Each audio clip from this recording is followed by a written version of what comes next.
Hello everyone, welcome to this tutorial of the PMDG 737 and how to fly it from A to B. This is going to be as basic as possible, and we intend to split it up into three parts pretty much: the setup of the aircraft in the FMC, the takeoff and climb phase of flight, and the descent and landing phase of flight. And I should emphasize that by watching this, I would not want anyone to go away thinking that they know everything there is about the PMDG and that you will have no issues. That is not the case.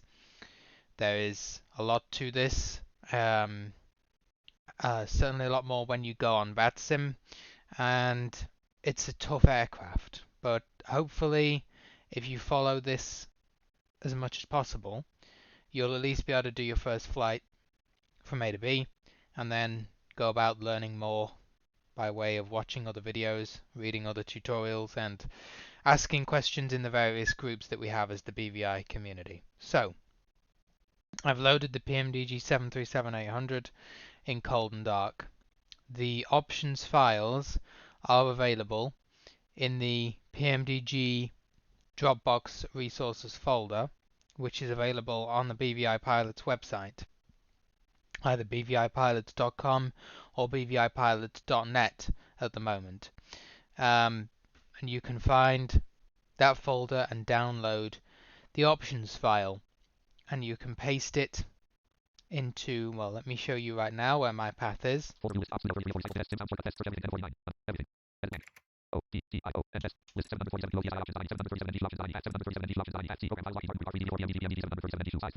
So it's C, program files, Lockheed Martin, Pepper 3DV4, PMDG, PMDG 737 NGXU, and it's called 737 NGXU options.ini. And that is the way you're going to go and paste it. If you run a search, I'm sure you'll find it as well. And then you can go and paste that in so that your aircraft will have cold and dark, and that it will also have various other options that have been modified to make sure that the aircraft is as well configured as it can be. In terms of programs, we're going to of course be using TFM for the panels and the FMC. We're also going to be using Flight Simulator First Officer Pro for the First Officer to do some of the switches and flows. I recommend that you do pick up FSFO, Flight Simulator First Officer Pro. It's a very good assistive program. It's tough for us flying the PMDG, and no real life captain would fly it without a first officer. So I would certainly recommend doing it. And for that, we also have a user.cfg. Again, let me show you where that can be found. So there you go. That's where you're going to get that up in that folder, and you're going to paste it in. Now let me just see what's going on with this simulator here. I haven't quite loaded it yet, that's why. So we'll hit on that and get it to load the aircraft. As you can hear, it's flicking switches and initializing things. I'm going to load Active Sky for P3D version 4.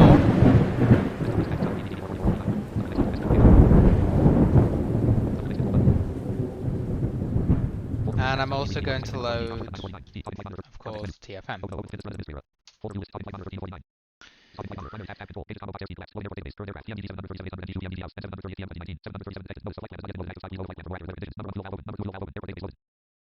Right.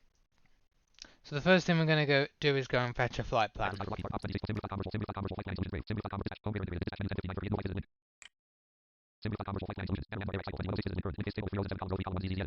So let's just pretend we're doing this for vision, although we're not. Let's just be BVI 1 from EGNX in the UK, East Midlands, to EGCC. Manchester.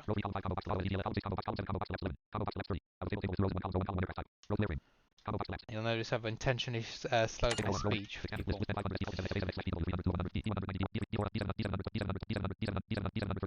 Choose the aircraft.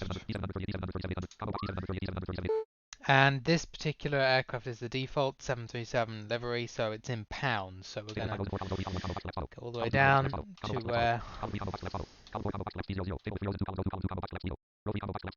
kg, and we want to change that to pounds. The rest of the routing and the flight plan can be auto-generated. So we will say yes and let it generate the briefing package. So the next thing we need to do for housekeeping is make sure that the PMDG has the root file. So for this we're going to open SimBrief Downloader,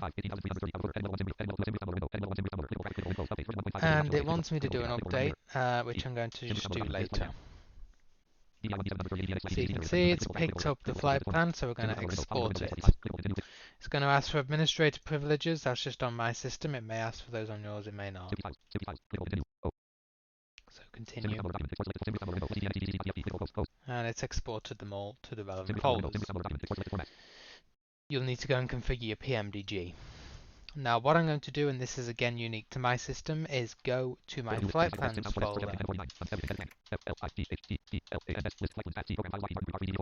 and go to my 747 folder.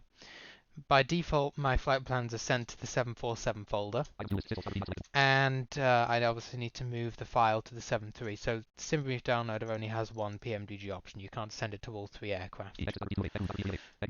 So here's the flight plan. So we will cut, go to NGXU, and paste. Alright, so the root file is now in. The next thing we're going to do is launch FSFO.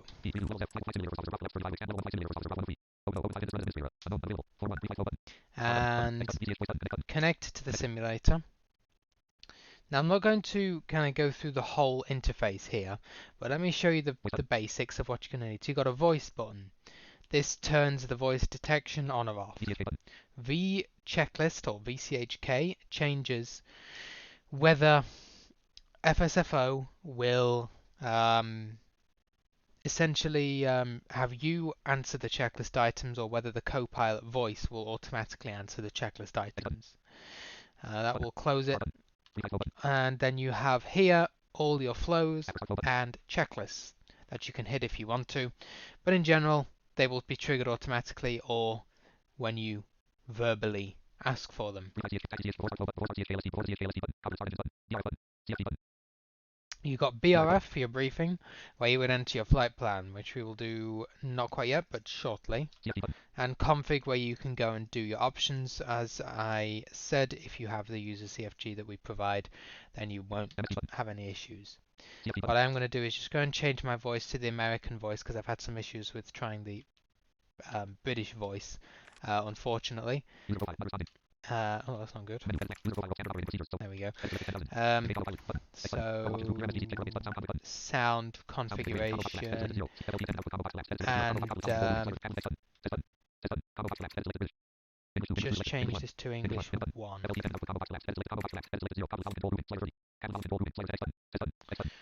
Just because, as I say, I've had some issues with the British voice. Right. We'll get out of there. Now what you can do is attach the no smoking sign in P3D to the voice output, I believe, and that's what I have. So when you assign a keyboard command in P3D to the no smoking signs, if you have them off, then it will be listening. If you have them on, it's like a mute switch. So that's useful because you don't have to keep tabbing back to this voice button when you don't want it to listen to you. So, we're on a standard East Midlands, as we know. We're going to open the door with Shift D, or just Good afternoon, Captain. 1 anyway. And he is going to enter the cockpit and turn on the battery and set the parking brakes.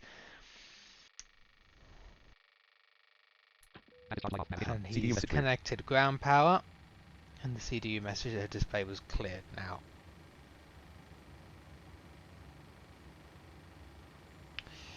Now he's going to go about his business setting up the cockpit, including entering the IRS positions. Inertial reference system, that is, to tell the aircraft where we are positioned in the world. If you ever want to see what your first officer is doing, you can tab back to the Form 1 or the interface, go to this edit box. You can see it says what it's doing, so 83 seconds for GPU connect, ground power unit, hold control to skip. Now I know the ground power is connected because I can hear that everything's powered on, so I am going to hold control and get it to fast forward. And that says ground power established, so you can always see what it's doing in here, and it's now setting external lights, setting the IRS switches, and now 35 seconds to input last position. So it's now going to wait for the IRSs to align, because I have mine set to align in 30 seconds, and then it is going to actually set the IRS position once they've aligned in terms of the coordinates where we are in the world. You heard TFM announce that a CDU message to set the IRS position was displayed. That is normal, and FSFO will set that, as I say, once it's guaranteed in so many seconds that the IRSs have actually aligned. CDU message cleared. Here we go, so setting position now has appeared and the CDU message has cleared. And you heard TFM now announce that the IRS has aligned. And he will now tell us, yep, that we can program the CDU.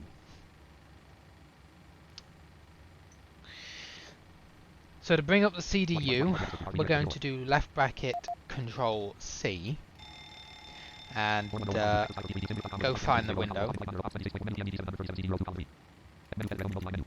Right, so we're now on the menu page. The FMC in general is designed in such a way that you have a left column, a central column, and a right column. Left and right columns are often lists of options or edit fields. And the central column is often used for displaying information and is not really editable.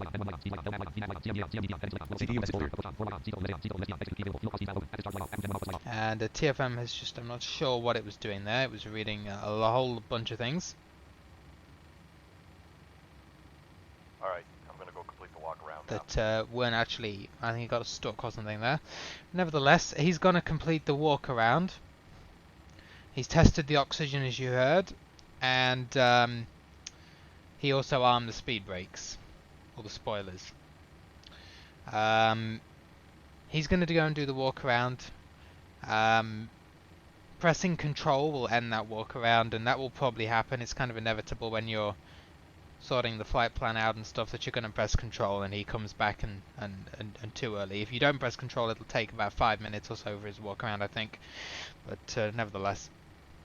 So yeah, as I was saying, you've got your left, central and right column. The central is for information only really, and often there's not a central column, but sometimes there will be. But the left and right columns are editable or have options, and they are, there's 6 of them, 6 going vertically down, separate boxes or options or whatever it may be, and they are on what we call soft keys. So you have left soft key 1 through to 6 and right soft key 1 through to 6.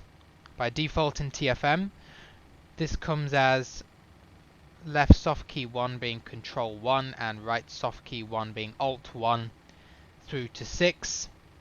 You can change it so that left soft key 1 would be F1 and right soft key 1 would be F7, so on and so forth, F2, F8, F3, F9.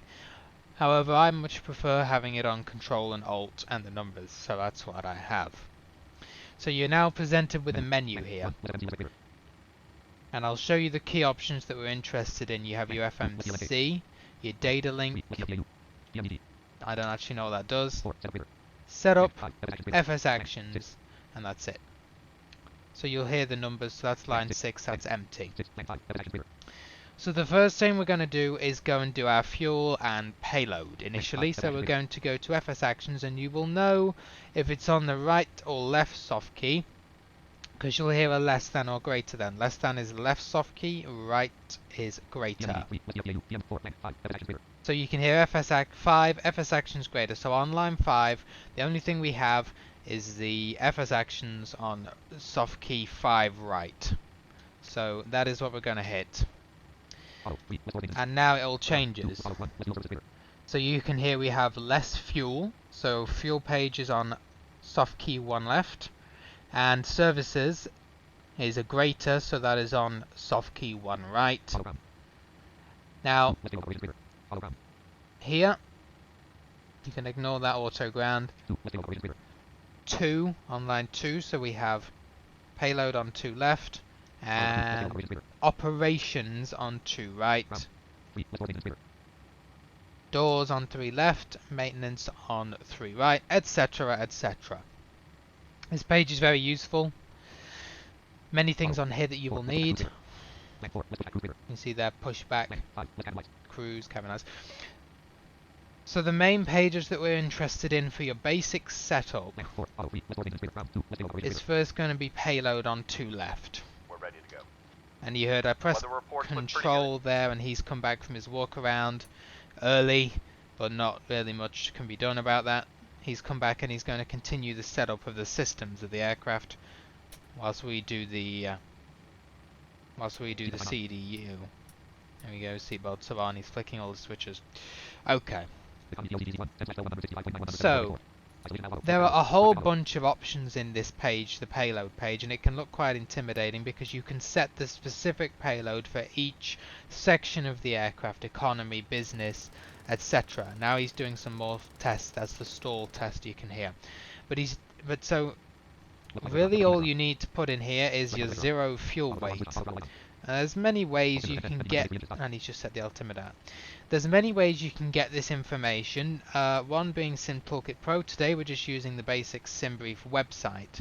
Some people like to have a notepad file and go through their flight plan before the flight and note down all the key information they're going to need to program the FMC, which is a good way to do it. Today we're just kind of going off the cuff, so I can show you where to find these things in the OFP, I guess. So dispatch output. I'm just going to turn the screen reader up a little bit as well. Right. So BVI 1, EGNX, EGCC, and see alternate is Heathrow. Cruise is going to be flight level 040. According to SimBrief, this is an incredibly short flight that I've picked for the purpose of this. We will see about cruising at 40. We might actually change that to cruise a little bit higher. You can hear all the ground proximity warning tests going off in there. On the 20th of June, 11:30 UTC, airtime 24 minutes, block fuel, and this is what we are interested in. Okay, so block fuel is 9841. So just for the sake of helping our fuel, oh, it's actually on the payload page, aren't we? Yes. So we're not interested in that right now, actually. So ignore that. Here's what we're interested in. The 0 fuel weight, because we're on the payload page. 0 fuel weight is the weight of the aircraft without the fuel. You can see 125,704 pounds. So how we would enter that would simply be into the scratch pad. So let me just show you actually. So here's your main FMC view with the columns. Refresh the FMC, otherwise known as Alt-R. Clear the scratch pad. And here's your scratch pad. So if there's an edit box you need to type into, you don't type directly into it. You type into the scratch pad here, and you then press the soft key to transfer the text. There's a send button, although you don't need to press on the send button. It will automatically do that. And then you have all your FMC pages here. So you remember that menu we were on. There's obviously various pages of the FMC. These are kind of shortcuts to get you there. Init ref, route, climb, cruise, and they all have associated shortcuts, alt plus a letter, and you can explore these at your leisure, but we're not going to go through all of these. I'm going to show you how you would do it, going through it in a logical order in the FMC itself. So, yeah, 125.7 would be how we enter this, 125,704, so we're just going to go 125.7. 125.7. I'm going to shift tab back over to the FMC, and I can tell you that through all of this, you can hear on line 2, so just above where you have line 2, you can hear the numbers. That's because they're edit fields. So what it does here is puts the actual labels for those edit boxes above the line, if there are edit boxes. So you can see you've got economy, and then on the right side, although it doesn't have a greater sign, so you kind of have to use your arrows, and you can see here there's a whole bunch of spaces, and it goes over on the very right side to ZFW for zero fuel weight. So that information, that 125.7 that we typed in, is now in our scratch pad, and we're waiting for us to do something with it. So that's why we know that it needs to go on soft key 2 right, where the zero fuel weight label is. So we hit 2 right, and that's Alt 2, and then if we hit Alt R to refresh our FMC, you can hear on the very right side of that line 2, we now have 125.7, so that is now set as our zero fuel weight. And this is the easiest way because the PMDG will automatically distribute the weight of your aircraft throughout correctly. So economy, business, luggage, cargo, it will all be balanced correctly. Now I also know that 6 left is going to return us back to that initial FS Actions page. So if we go down, 6, let's return, or set random is the 6 right option. We just want to go return back to the page. And now we can see that fuel is on 1 left. So we're going to hit 1 left. And this is where we needed that fuel figure from earlier. Block fuel 9841. So I'm just going to actually make it 9.9. 9.8 will be a little bit too small of a figure. So just for argument's sake, we'll go 9.9. Shift tab back over here, and total LBS or pounds of fuel is on 1 left. Currently we have 46,000, that's just how it comes by default. So we're going to hit 1 left and then go back up and down. You can see 9,000. It's not quite right actually, is it? Try that again. 9800.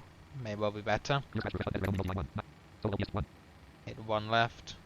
There we go, 9806. I don't know why it always adds a little bit more, but so be it. Maybe that was just from what we had.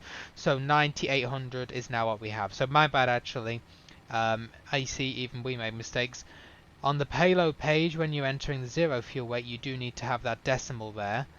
But in the fuel page, you do not. So you don't have to do 9.8.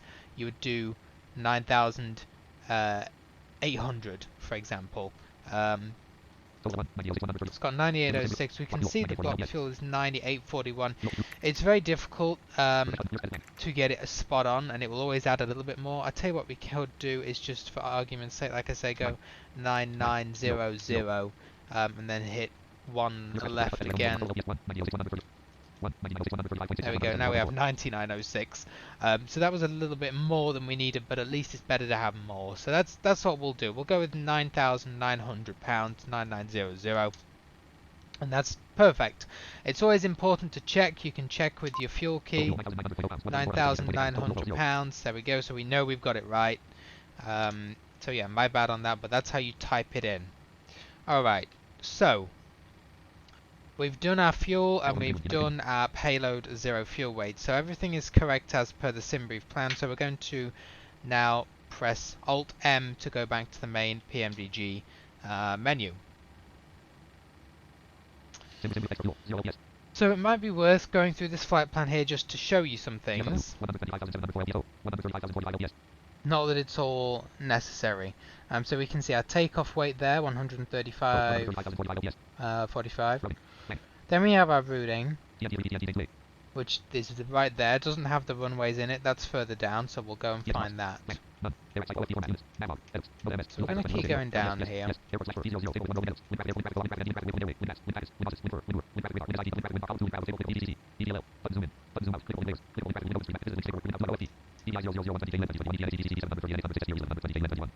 Okay, so that's all info we already knew.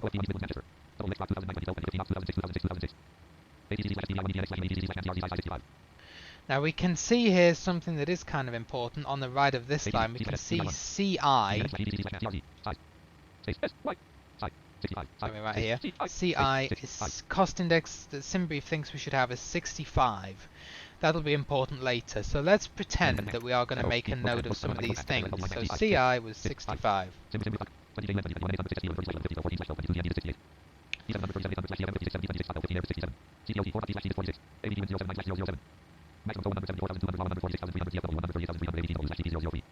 Okay, so all of that, the weights there we've already done as zero fuel weight.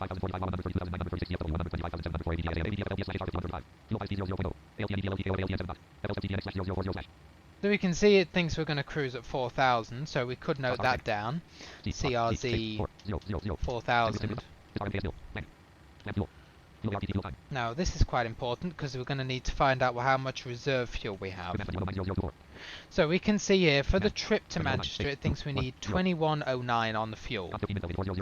So we have 15 minutes of reserve fuel, which is 1284. So let's just kind of add this, shall we? So reserves, we have 1300 for the 15 minutes. For the alternate to Heathrow, it's given us 3600, pretty much, nearly 3700, because of the fact that the airport is so, it's such a busy airport. So we got 1300, we got 3700, and then the final reserve, if all else fails, we've got about 2300, let's say.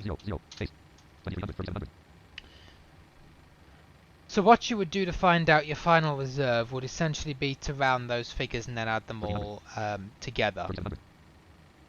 So we can do 1300 plus 3700 is 5000 plus the 2300 is 7300. So equals 7.3 final res for reserves. We'll get rid of these numbers. So you can see on a flight like this how much reserve we have, and that will change, you know, so that's pretty incredible. As you can see here, the trip fuel, all we're going to need is about 2200 pounds, but we've got all this 7300 pounds as a reserve, simply in case we had to go to Heathrow. And that's the beauty of SimBrief. It knows that Heathrow is such a busy airport that we need all that reserve. Okay, let's have a look here. It's the minimum takeoff fuel, which we're not too interested in. You know all this. This is all just pretend paperwork about self-briefing. Here's the alternate route if we were interested to Heathrow, which we're not going to go there, but it is there if you needed it. Here's the actual routing. So we'll be off of runway 09 on the Trent, my keyboard, sorry, so FSFO seems to have a habit, I think it's FSFO, where it will freeze up the keyboard every so often. Okay, we're back. So 09, TNT 3P, so Trent 3 Papa departure to Trent, and then we're straight on the Dane 2 Alpha for Manchester 5 right. So I would just copy that route to the notepad file, and yeah, I know I said I wasn't going to do a notepad file, but it is kind of useful, and this is a good demo of how to pick out the important things from an OFP flight plan. SimToolkit is a great tool, and I would highly recommend using it as well, but you know, at the end of the day, it is a simplified layout, and this is a kind of real OFP layout, so this is how you would do it as a real pilot, picking out the information you need. So the majority of this we don't really need, but I'll continue going just to show you. We're not interested in all these operational impacts really. These times can be quite useful because it shows you when your estimated schedule is going to be. So it thinks you're going to be out at 11:30 Zulu, so off the stand. Off, which means taken off, at 1150 Zulu. On, which means at the runway at Manchester at 12:14 Zulu. And in, which means at the gate at Manchester at 12:22 Zulu. Of course, all that's assuming we're going to taxi, which we're not. We cannot. Block time will be 0052 minutes, so from stand to stand will be 52 minutes. Then it starts going into weights, and it shows you we have 147 passengers. Cargo, payload, 0 fuel weight, which we already know. So you don't need to go further than this point, pretty much. You do not at all have to read the entire OFP that gives you every little operational impact that might come into play. And then we start getting onto terrain clearance and the most critical terrain in the flight plan. So I'm going to actually close this now because we don't need the flight plan, and we're going to begin actually programming the flight plan into the FMC. So we're going to go to FMC, and this will throw us to the ident page.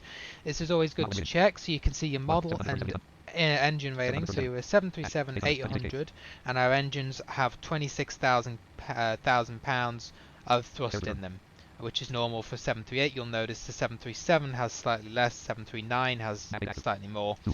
Nav data, this is always important to check. Make sure you're on the latest ERAC, which of course you do with Navigraph FMS Manager. 2106, June 17th was when it became effective. The rest of this we're not too bothered about, so we're going to go to the bottom. You can go to the index page on 6 left, but what we want to do is go to the POS init page on 6 right. Now this page is where you have the IRS and the initial airport reference. I'm going to tell you right now, if you are aiming to get from A to B and that's all, the only thing you need is 2 left, which is your reference airport. So reference airport is the airport you're at. So in the scratch pad we're going to put EGNX and hit 2 left.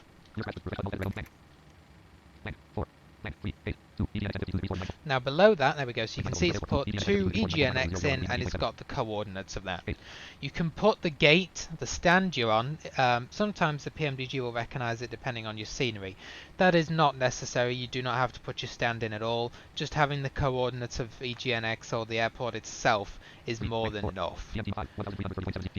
And normally you'd get a set IRS position prompt here if you hadn't done that, but as I said earlier, FSFO set that for us in terms of the coordinates of our current position into the inertial reference system, as you saw, so we don't have that prompt, so we can move on. Again, you've got index, that will always stay there. Index is like a table of contents of all the pages basically on this section, and then you go to route, so we want route. So the very top on 1 left and 1 right we have origin and destination. So EGNX and then 1 left. EGCC 1 right. That's there. Co-route flight number. Co-route is company route, and that is pulling the flight plan that is in the folder as if your airline has created the plan for you and you are pulling it. To get hold of that, all you do is type in the name of the route file, which will always be the 2 airports with no spaces. So EGNX, EGCC. Okay, and then go back to the shift tab back to the FMC. You can see it's on 2 left for co-route, so we hit 2 left. And you'll see it's populated it with the name of the route file. You can also enter your flight number there, not required, but you can do. Runway and flight plan, and you'll see request is populated because now we have the route. You can request information from the route file, but we're not going to do that. We're going to fill it out ourselves. But the good thing about having that request there is that you know, okay, it's got the route file and it's pulled it, so we can save the route file once we've edited it as well in the FMC, or you can go down to 6, activate 6 right, and that's what we're going to do. So we've loaded the route in, we need to activate it. So 6 right, execute key is available to execute that choice, and execute is Alt E, which I hit, and you heard it say the execute key is off, so our route has now been activated. So that is all in the route from A to B, sort of. Any waypoints kind of in between, which we don't actually have today, but if there was, any airways waypoints are in. Your departure and arrival SID and star are not. So we're going to hit Alt A to go to the departure and arrival page in TFM and the FMC. And we're now presented with options. So on one left we have the less dep option, so departures, and one right we have the EGNX arrivals. Obviously we're not choosing an arrival today for East Mids because it's our departure airport, but you could choose an arrival if you wanted to. That option is presented to you. Then on 2 we have EGCC Manchester arrival, and that is on 2 right for the R or arrival. So first thing we're going to do is choose our departure, and that was on 1 left. We're now presented with the columns of information. On the left we have SIDs, and on the right we have runways. I would recommend to choose the runway on the right first that you're going to depart off of, or indeed arrive onto in terms of the approach, which I'll show you later, because it filters it. So when we choose here runway 09, which is on which is on soft key 1 right, all the SIDs will be filtered, so only SIDs from departing that runway will be shown. So we're going to hit 1 right to choose 09, and it's immediately going to say execute key available. We're not going to execute it quite yet because we're not done. And if we go back to our little notepad file, it was the Trent 3 Papa.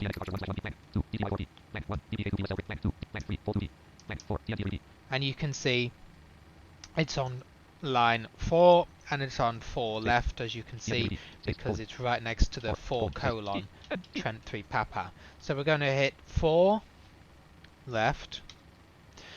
Now it's going to bring up an option for us to choose a transition. I know there's no transition as a fact here at East Midlands, but some airports, especially in the US, it will present you now with a list of optional transitions to take off of the SID onto your flight plan route. So you'll see on 1 we can see what we've selected, Trent 3 Papa 09er, and on 2 we have the first transition option, which of course is none, because there is no transition, so we just hit 2. So no transition, you don't even have to choose that because obviously there isn't one, but we've hit it anyway, and now we can hit execute. So Alt A again to go back to the departure and arrivals page, and onto EGCC arrivals greater, so 2 right. Again, we're presented with a similar thing, although the runways that we saw on the right before have now been replaced by, or connected, I guess, with an approach. So we can see here VDM5L, VDM5R is on the right column, VDM23L, VDM23 right. ILS5 left is now on the right of 5. And we're now going to go, so you can see, you're probably thinking, hang on a minute, we were on ILS runway 5 right. I've only seen some VDM approaches and some ILS 5 left. Where's the next lot? Well, it's because there's not enough lines, so we have to go on to the next page. To do that, we're going to hit page down. Arrivals page 2 of 4. And if we go up to the top, ILS05R is going to be on 1 right on this page, so we choose it. Now we know we're on the Dane 2 Alpha, so now we're going to choose that on the left side. Dale 1 Golf, Dale 2, Dale 2 Bravo. Okay, next page. Dane 2 Alpha is on 3. We landed on it perfectly. So 3 left. Now we're being presented with some transitions. And these are on the right. If there was any arrival star transition, it would be on the left column. We are on the right column, as we can see, because we have a load of spaces. And that's because these are not star transitions now. Here we go, we have the MCT, or I guess Manchester 1 transition, and Manchester 2 transition. These are ILS transitions. So if there was a transition onto the ILS that we were going to take, then we would simply select one of these. I know, again, that we don't use a transition because they vector you into Manchester. Now you're probably wondering, how would I know then to choose the correct transitions if I'm flying offline? Now that's a tough one, and the best answer I can give you is to look at Tramp, as much as we don't like it. And I'm going to do this now because we need to load the flight plan into the simulator as well to send it to ActiveSky. You've probably heard ActiveSky a couple of times read ActiveSky, no flight plan loaded, load a flight plan for more accurate weather conditions. So we need to load that flight plan anyway, and I'm going to load it into Tramp. Let's show you. Golden cursor, go up to plan, open, and find the plan. Trying to find where it is. There it is. Enter. And you'll hear in a second TFM will actually read what our next waypoint is going to be. TNT, Trent, there we go. So the flight plan has now been loaded into P3D, which will help ActiveSky and will help us later in the FMC when we send off a request to get our up-to-date wind information for the flight plan, which I'll show you. So, up to the route, and what you can easily do if you are ever unsure of what a procedure entails and you are new to this is go and associate it in Tramp.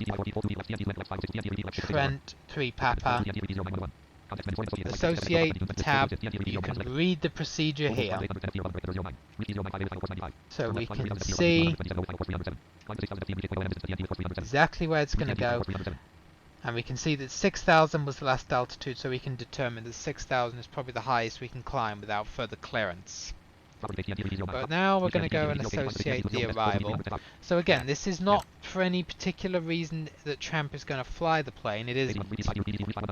Don't get confused. It's just so that we can see the information. Dane 2 Alpha, 5 right. So here, we can read the procedure. Dane is the last waypoint at 8,000. Now that's how you would know there's no transition. Did we see a Dane transition onto the ILS in that page? No, we did not in the FMC. We saw a Manchester 1 and a Manchester 2, no Dane transition. So we do not have a transition. Going for the standard simple ILS 5 right with no transition will be fine. Right, for now I'm just going to get rid of Tramp and minimize it. Go back to our arrivals page. So no transition, and we can choose that with none, and then we're going to execute. So now we've done with that, we need to give the aircraft some more information, and we need to go to our init.ref page with this button, which I tabbed to in TFM. So cruising altitude is the first thing here. Now, I don't think the PMDG is going to accept a cruising altitude of 4,000, especially when we have restrictions of about 8,000. So I'm going to purposefully enter 10,000 feet.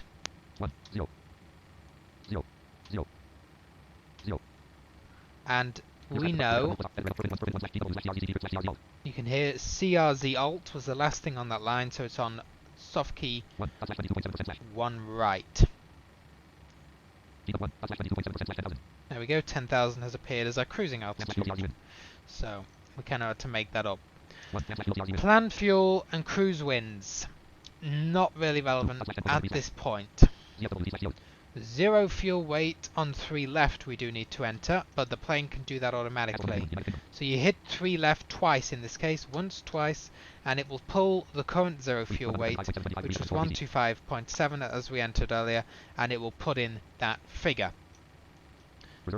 Reserves and transition altitude are on 4 left and 4 right.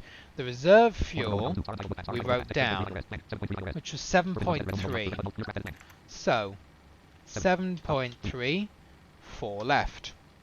The transition altitude is 70, flight level 70, usually at East Midlands. 70, 4 right. CDU message display. 470.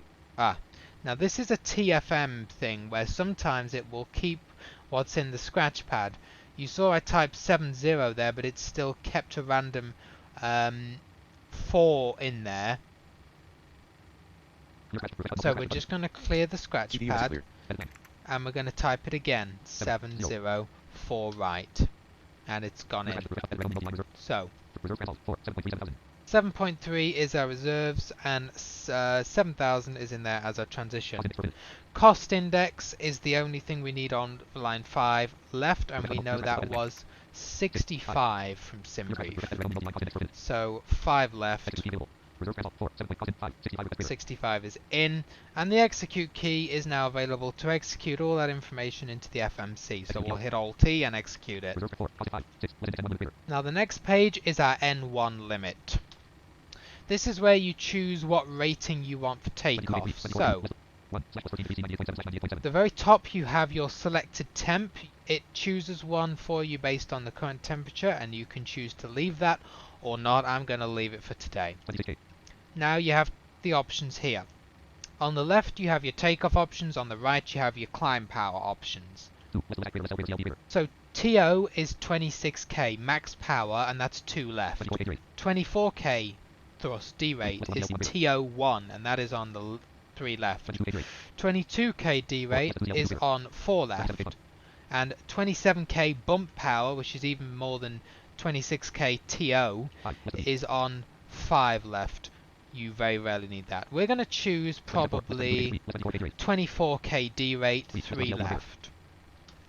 Then you have to choose your climb. So you have climb, climb 1, climb 2. Again, this is all how much power you're going to use.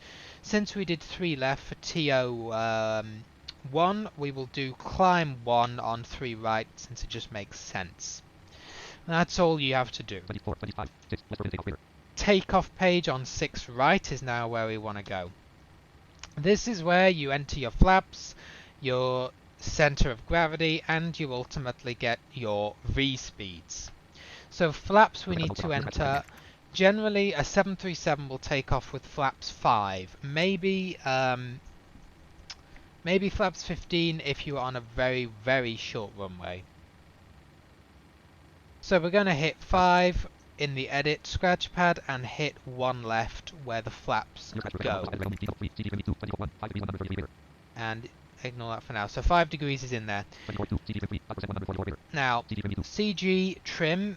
So CG needs to go on 3 left. So you hit 3 left twice, just like we did with the 0 fuel weight one, and it enters that our CG is 22.7%, and it wants a 5.2 trim. As a side note, I've not had great luck with trim, simply for the reason that it causes your plane to stall a lot of the time. I think this is because it's more difficult for us to easily see what the nose of the aircraft is doing and to perfect it with trim. You'll hear the trim wheel on a 7.3 go mad as the pilot adjusts it, because they are trying to get the trim perfect so the plane is stable. That is tough for us to do in real time, so don't even bother with the trim, leave it at 0. So we now have some V speeds calculated. So on 1 right we have our V1, 133. VR, rotate, is on 2 right, 134. And 144 is our V2 speed on 3 right. We're going to accept those, throw them into the FMC by hitting 1 right, 2 right, 3 right, and they are now in to the aircraft accepted, and we can remember those. that is pretty much the FMC setup. What I'm going to do now is go to the legs page, which is essentially viewing our route in its entirety with SIDS and stars by hitting Alt-G. So we're now on the legs page. The way the legs page is laid out is you will have the heading and distance above the line where the waypoint is. So imagine you have a waypoint, called waypoint 1 on line 1, and its heading is 230 and its distance from your last point is 10 miles. You would see 230 and 10 miles above line 1, and then on line 1 it would say waypoint 1, and it will give you the speed at which you would be at waypoint 1. So it might say 250 slash then the altitude that you would be at that waypoint. So let me give you an example. So we can see 260 degrees 0.1 miles above 1, and it's the first waypoint DER09. So this is the first waypoint off of runway 09, clearly, on a heading of 260 degrees, and we're going to be 810 feet or above at this waypoint. If you see an A, it means above. If you see a B, it means below.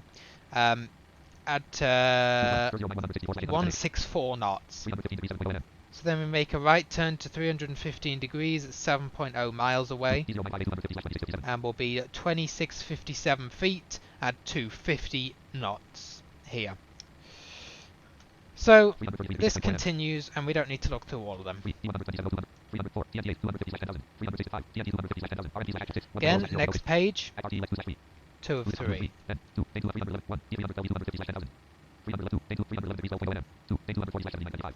And Dane, there we go, it's beginning its descent there. But here's the thing. Here's what you will see, a route discontinuity. This is where we would usually get vectored. Sometimes you will see a vector in the FMC. They will actually say vector. Sometimes you'll see a route discontinuity, and there is a difference. A route discontinuity is when you have a big stretch where there's no real information on the next waypoint. It might be there's a big turn to take. It might just be that you've gone with no transition off a star onto an approach. Either way, we need to remove that route discontinuity, otherwise it will cause problems. A vector is when ATC would actually vector you, and a vector basically will just be a heading waypoint. It will give you a heading, and you are expected to maintain that heading until ATC gives you further instructions. It's essentially a vector waypoint is a manual termination waypoint in TRAMP. So a route discomp we need to get rid of. A vector you need to consider a bit more carefully whether to get rid of. If you have ATC, you do not want to get rid of it. If you do, then by all means get rid of it. So how do we remove a route discontinuity, or any waypoint for that matter? I am sure you're wondering. All we do is essentially rub it out by moving a waypoint over the top of it. So we can see that on line 3 we have a route discontinuity, and on line 4 we have CF05R, which is probably the point in which we'll get the localizer for 5, right? 3,000 feet or above it says, and that's on 4. So what we're going to do is hit on line 4 with 4 left. And we're going to, yeah, I moved it up there to, sorry, I'm going to clear the scratch pad. I made a mistake there and did it too early. No, I already did it, I guess. Sorry, yeah, there we go. So all I did there was hit 4 left. I did that instinctively, and I was supposed to show you. I hit 4 left, and then I hit 3 left. So essentially I grabbed hold of line 4, which was the CF5 right, and moved it up over 3L, hit 3L, moved it up over the route discontinuity. So it's essentially erased the route discontinuity now, and we need to just hit execute, and we are done. So now you can see CF5R has moved up to 3, and FF05R, where we'll probably get the ILS, is now on line 4, so there's no route discontinuity. To help with us getting the ILS, what I'm actually going to do, as you can see here, it says 3000A or above. just like in Champ, I would much rather the FMC have us level at 3000 by this point and not above 3000. So since we can be at 3000 or above, I'm going to change this to tell the FMC that we want to be 3000 and not above. We want to be at 3000 there. So to do that, I'm just going to type in here. So you saw we had the speed here. Look, let me show you. 216/3000 or above. So speed 216 at this point, /3000 feet or above. So to change the altitude, what you can do in the 7.3 is simply just type the slash part. So /3000 /3000 and put it on that line 3 right where the altitude is. And they have an execute key, execute that. So now, so there you go, there we go. Look, it hasn't quite recalculated the speed yet. 220/3000. So it's now got rid of that A above. That will just help us make sure we're nice and low, ready to get that ILS. I don't want to be high. So it's always important to check through your legs page before the flight and make sure there's no route discons and make yourself aware of any vectors that you're going to need to be aware of. It's not necessary to type or to enter your arrival waypoints through the arrival page before the flight. You can do it when you're airborne if it's a long flight, especially if you're on BATSIM, because it's always likely to change. However, you can do it when airborne, but however you still need to come back in here and check through the information. And you can see here FF05R, runway 5R is in here as a waypoint, but you can also see then on the final page we have our missed approach waypoints. So we should maintain 700, maintain a heading of 186 there, make a right turn, and we will be vectored. So that basically those waypoints are in here, so if you do a missed approach, you can automatically know what the missed approach will be. But that's something for another day. Back to page 1 of 3, and you can see we're back on the SID, which is what we want. So that is the FMC set up, ready for the flight. Now, the only thing you can do, and this is optional, is go and give the FMC all the information it needs about the winds on your flight. This will help on various other pages, showing you information about time and route, the amount of fuel that you'll have when you get there, and also help VNAV and LNAV in general, because it will be able to compensate for the winds. To do this, we're on the legs page. We need to go down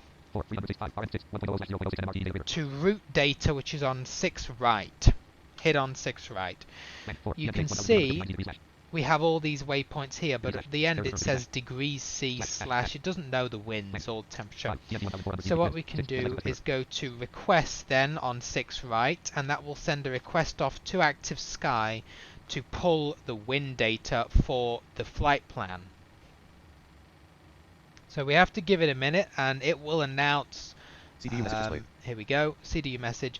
For some reason TFM isn't reading what that message is, but you can always see CDU messages right at the bottom of all your columns. Cruise uplink cruise wind uplink ready, I should say. So then we can choose load on 6 left, less load, so 6 left, and that will load them in, and then we're going to get an execute key available to execute it, and our cruise winds have been loaded. You might think that's job done, not quite, because the descent winds are different. So to get to the descent page, we're going to hit Alt D, and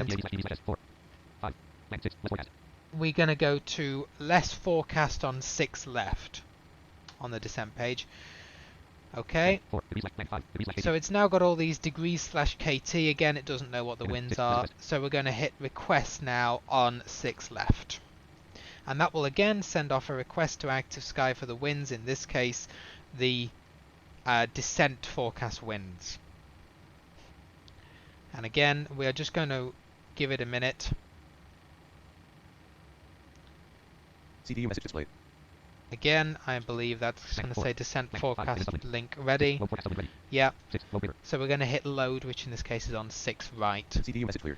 and that's cleared, and we're going to wait for the execute key. XCDU message displayed. Execute available. Yeah. XCDU message cleared. Execute key off with Alt-T, and perfect, it now has all the wins that it could need. So the FMC is set to go. There's nothing more we need to do. We'll go back to the main legs page with Alt-G, where we can view our current progress on the waypoints. Another useful page I should add, because I don't want to be showing everything to you when we're airborne, is Alt-P for the progress page, and you can always explore the pages by tabbing through all the button pages that TFM has created, but I'm showing you the pages that I would use the most often. So this is the progress page. So even on the ground you can see estimates of how much fuel we'll have. What you're often interested in is to go right down to EGCC, and you can see we're supposed to arrive at 14:14 Zulu time. That time is correspondent to what you have in the sim, I should add. So if you are ever wondering why the time doesn't look right in Zulu time, you'll probably need to install and use FS real time or something like that to load the sim to the correct time. 8.6 is how much fuel we're expected, and we know our reserves were 7.3, so we are fine on the fuel, and so that's useful information right there. If ever you need to know, for example, for oceanics, what time you will arrive at a specific waypoint, you can get really specific info by going. So I've just gone back to our legs page with Alt-G. This route data is even more specific. You can see all the waypoints here. For example, you know, Trent, and you can see exactly when you're going to reach it. So we will reach Trent at 14:04 Zulu, and it will be, there you go, a heading of 217. You can even hit on the waypoint specifically and see more info. So there's so much info the FMC provides. You know, it can tell you the exact time, the exact fuel, and the winds uplink helps it get that right. But we're just going to hit Alt-G again. That's a hotkey you're going to use a lot. Back to the main legs page where we can see our progress. Now we're pretty much ready to get the aircraft moving. So we're going to go to briefing before we do anything and get the briefing set up in Flight Simulator First Officer Pro. Now these fields are not labeled correctly, so I will show you them and I'll show you what you need to worry about. Often it's just worth exploring. This is your departure flaps, which are on 5. It's a derated departure. We want packs off. This field that says no, you want to change to yes, because we do want FSFO to set the takeoff power. Ignore all these fields. Keep going now until you find import flight plan. Choose the flight plan, and you need to direct it to your main flight plan directory, usually Prepper 3D, isn't it, in documents.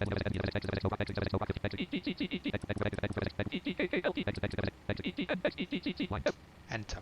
Okay. Gonna keep going. And this is where you choose if it's an ILS approach, which it will be for us. This box is where you check your auto brakes. We're going to put them on 2. The previous box that I showed you, sorry, that I missed actually, before auto brakes, is that it said, I'll show you what it said. Hold on, I can't now. It said combo box 0 anyway. We want to put that on 30 for the flaps 30. So auto brakes 2. 200, ignore that. That box we can ignore. I forget what some of these are, even sometimes it's useful just arrowing around and you'll know what they are. Cargo flight will suppress announcements. The user.cfg we provide does suppress the announcements because I personally don't like the flight attendant announcements in FSFO, but you can change it at your leisure. Anyway, it's not a cargo flight. Combo box, this is where we select the arrival runway. So it was 05 right. Set ILS is automatically checked. Download weather, we want it to do that, so it will download the latest airport weather to set the altimeter for us on arrival. So it's got the heading of the runway, the ILS frequency and the length. So we know it's picked up the runway correctly and it will automatically set the ILS frequency for us on arrival. X button is to close the dialogue, and that's what we're going to hit now because we've filled the briefing out. So, close the door, And make sure the no smoking sign is off, No smoking sign on. No smoking sign which off. it is. 411 altitude Let's output. go press the voice button to have the microphone on, and then from that point onwards we can use the no smoking sign as essentially a mute switch, TFT button, MST button, power button, edit rail connected, voice button, space press. Walkie button register. No smoking sign on. like now, so it doesn't hear me. ITV order updated. Decode. And we're going to do the pre-flight checklist. And I'm actually going to also hit VCHK to have it do the checklist. Space press. I'm not going to be going through all the Walkie, checklist walkie. items, reading them, but you'll hear the standard responses this way. No smoking sign off. Pre-flight checklist. Pre-flight checklist. Oxygen. Tested. Navigation, transfer, and display switches. Normal and auto. No Window smoking heat. On. Pressurization smoking mode on. selector. Okay. Auto. Flight instruments. If it ever gets stuck on a checklist, it's waiting for you to check something or do something. If this happens, generally you can just press Control to skip the item or to confirm. Heading set. Altitude set. Parking brake. Set. Fuel control switches. I'll explain that Cut in a off. minute. Checklist complete. Look forward to look on. So the reason it paused on flight instruments and then said heading and altitude set was because we need to actually configure our MCP, and that means telling FSFO some details about our flight through voice to set our MCP, and I'll show you what that is in a minute. But for now, I'm just letting it do its flow. So flows are attached to checklists. It's very important you do the checklists because then it will do the flow. So we've done the pre-flight checklist and now it's doing the pre-flight flow. You can hear on the outside it's actually raining here, but also you can hear that the APU is now spooling because it's set to start the APU as part of the flow after pre-flight because it knows that we're going to get moving very shortly. APU is coming on and it's almost fired up. There we go. It also is going to do fuel pumps and things like that.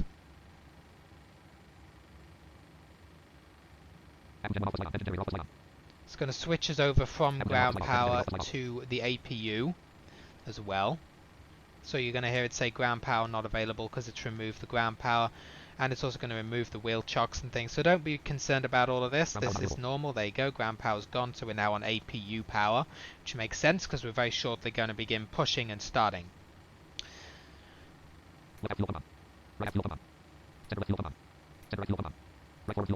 Sorting our fuel pumps.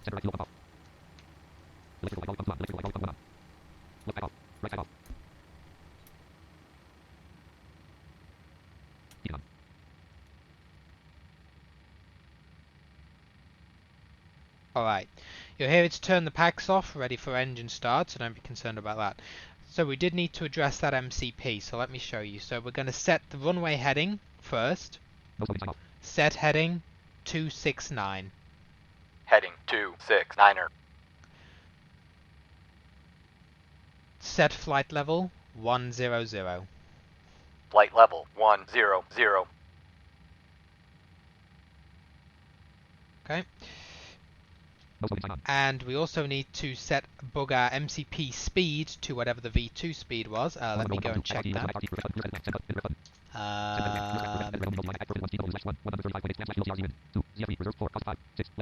Go index page, takeoff page, 144. Back to the next page.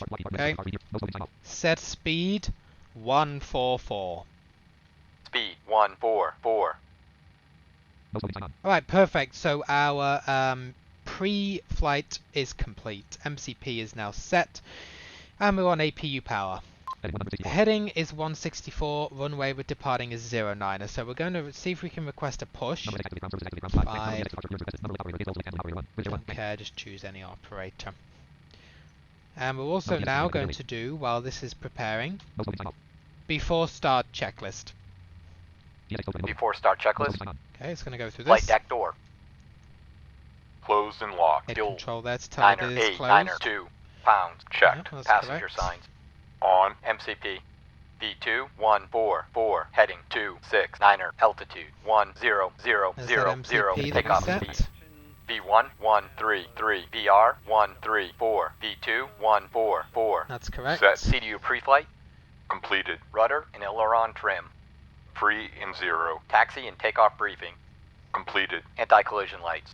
On. Checklist complete. Right, that's before start done. GSX is locking the gear. And yeah, so we're now preparing, and as soon as we begin pushing, I will then tell it to start the engines, which it will do in sequential order. We're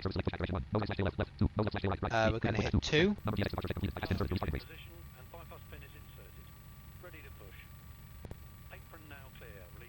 Right, parking brakes released. Parking brake off.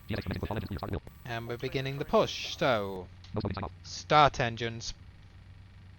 Starting engine 2. Okay, and off it goes, starting the engines. Now we've done the before start.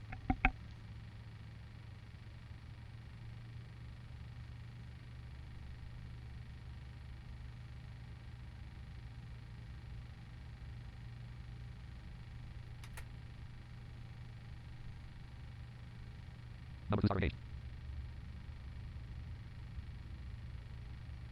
Number 2 generator active.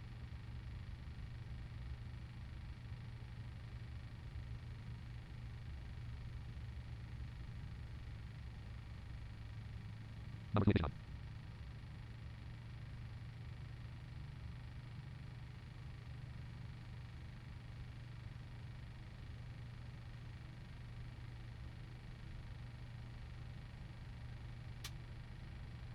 Engine 2 cut out. Okay, so engine 2's cut out, engine 2 is stable. Very quiet in the PMDG starting up in the cockpit, simply because you're in the cockpit. Of course we can hear it on the Starting outside. engine It's 1. still raining. Very nice view, kind of ambience there actually. You've got the APU going, the tug going as well.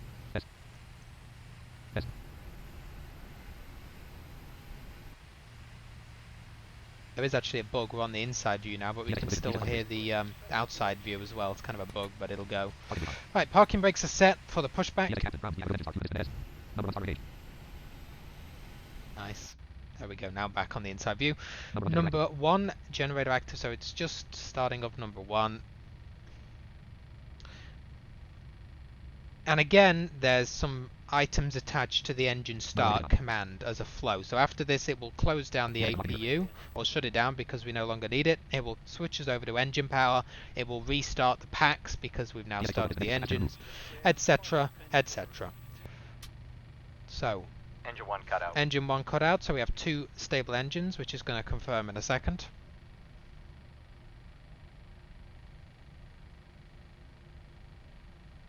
All engines stable. All engines are stable. Good. So here you go. APU's going off. Switches over to engine power. Left and right is clear according to GSX. Packs are coming back on.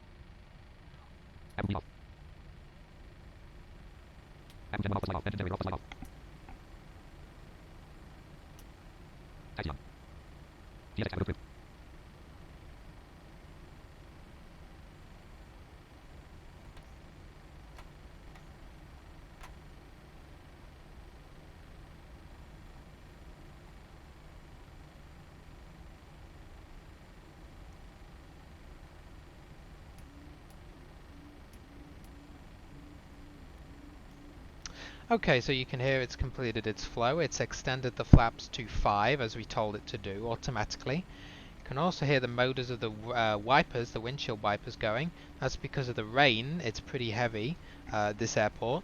So it's also going to keep those fully configured. So there we go. As you can see, engines are all started. APU is now off, and we're sat, waiting, ready to go. I'm going to actually end the video here and make this a part 1 of how to get the aircraft set up, and then we'll have a part 2 hopefully where we actually do the flight. Just because I have a couple of things I need to do with family, so I'm going to pause the sim right here, which you can do. It's fine. Pause and end the video, and then we will have a part 2 because I know that was a lot to take in as well.